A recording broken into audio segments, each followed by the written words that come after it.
Bakit sinasabi ng mga analyst na tahimik pero delikado ang galaw ng XRP ngayon? Sa crypto market, kadalasan nangyayari ang pinakamalalakas na galaw kapag ang atensyon ay humihina at ang pasensya ng karamihan ay nauubos. Ito po ang yugto kung saan maraming traders ang nagsasawang maghintay at umaalis sa posisyon. Ngayon, nandito po sa XRP sa isang critical na punto kung saan nagsasalubong ang history structure at saka market sentiment. Sa ibabaw mukhang kalmado po ang galaw ni XRP, ngunit sa ilalim nito may nabubuong pressure. At bilang isang crypto enthusiast, masasabi ko na dito kadalasang ipinapanganak ang mga long-term trends. Hindi ito yugto ng hype, kundi yugto ng paghahanda.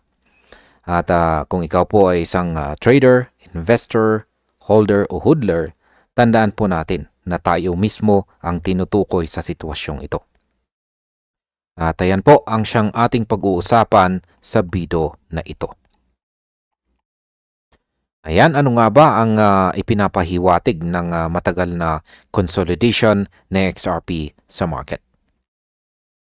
Ang matagal na consolidation ay kadalasang maling binabasa ng marami bilang kahinaan.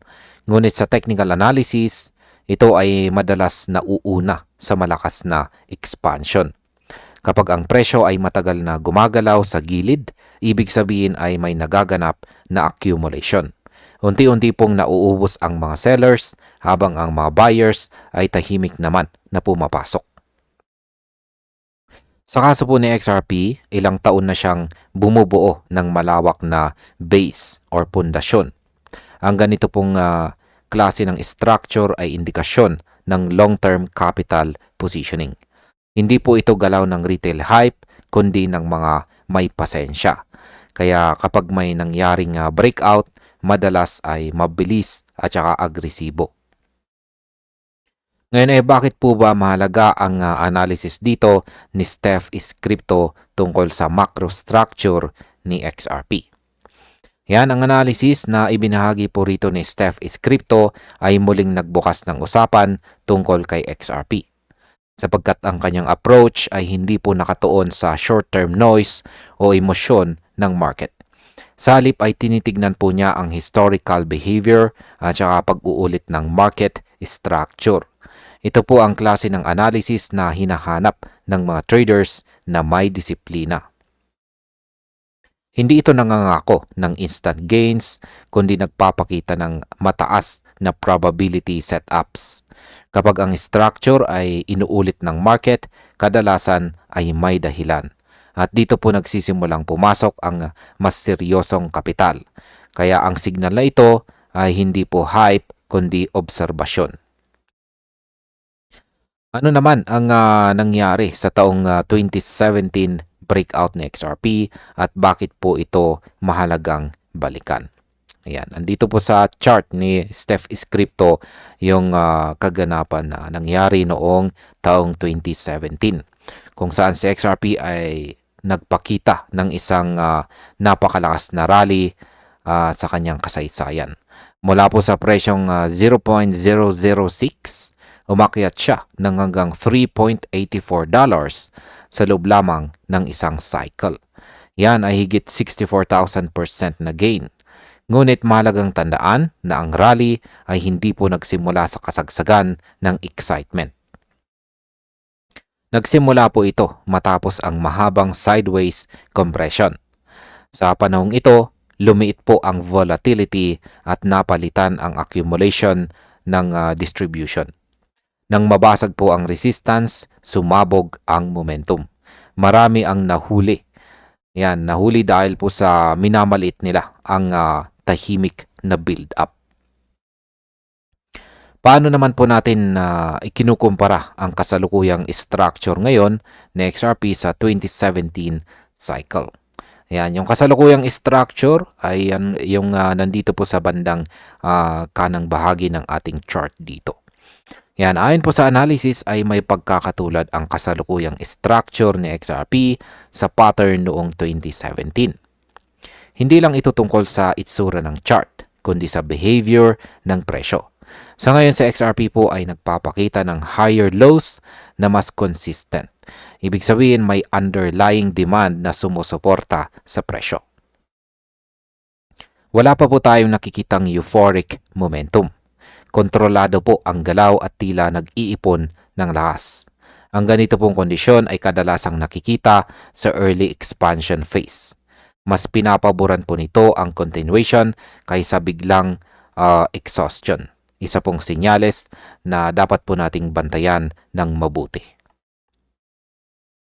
Bakit po ba mas mahalaga ang market structure kaysa sa hype at saka balita?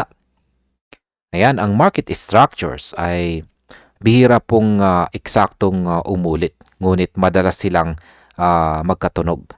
Ang structure ang siyang nagre-record ng psychology ng mga investors sa paglipas ng panahon. Sa accumulation, nangingibabaw po ang takot at pagdududa.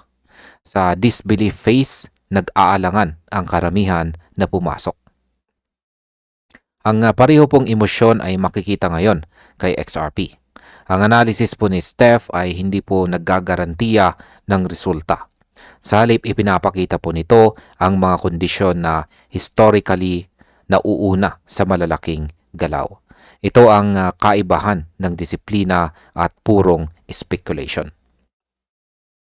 Paano naman po nakakaapekto ang institutional narratives at saka ETF developments kay XRP?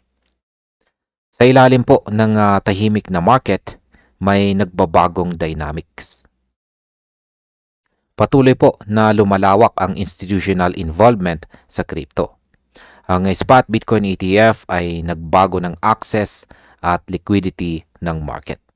Dahil dito, muli pong napag-uusapan ang mga large cap assets tulad ni XRP.